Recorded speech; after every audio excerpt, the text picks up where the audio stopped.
पालन करेंगे तो सबके मौलिक अधिकारों की रक्षा स्वयं हो जाएगी। यहाँ धर्म का अर्थ पूजा पद्धति नहीं, जो ड्यूटी एक मनुष्य के नाते, एक कर्तव्य के नाते, पद के नाते निभानी पड़ती है, उसका ये हमारा दायित्व बनता है। उसके लिए आर्टिकल 51A भारतीय संविधान में जोड़ा गया।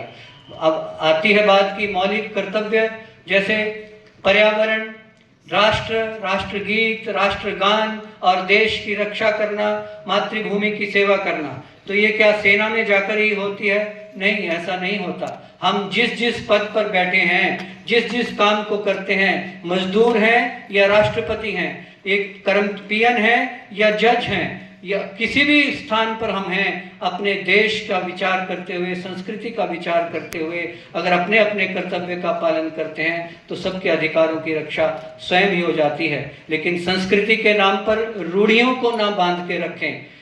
और देश रक्षा के लिए केवल सीमा पर जाकर ही नहीं होता, उसके लिए हम चाहते हैं कि बच्चों तक, हम सब तक ये ज्ञान सब तक जाए कि असम के लचित फुकन, हिमाचल के वजीर राम सिंह, वासुदेव बलवंत फड़के, चाफेकर बंधु, भगत सिंह, चंद्रशेखर आजाद, नेहरू, गांधी, सुभाष, कितने ही लोगों ने, सावरकर, कितने ही लोगों ने, कैप्टन लक्ष्मी बाई सहगल, मैं इतने नाम कि यहाँ पर नाम पूरा दिन लेते रहे, इतने लोगों ने अपने बलिदान दिए, अपना जीवन दिया, अपना सब कुछ जेलें काटी, फांसी के फंदे पर झूल गए।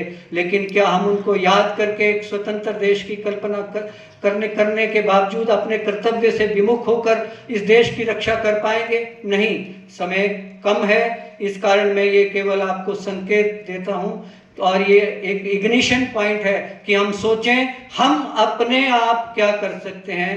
फर्स्ट पर्सन सिंगुलर नंबर, मैं क्या करता हूं, दूसरा कर्तव्य का पालन करे, उसका विचार किए बिना मैं अपने कर्तव्य का पालन करूंगा। इस विचार के साथ आगे बढ़ेंगे तो समाज और देश का भला होगा, ऐसा मेरा मानना है। धन्यवाद।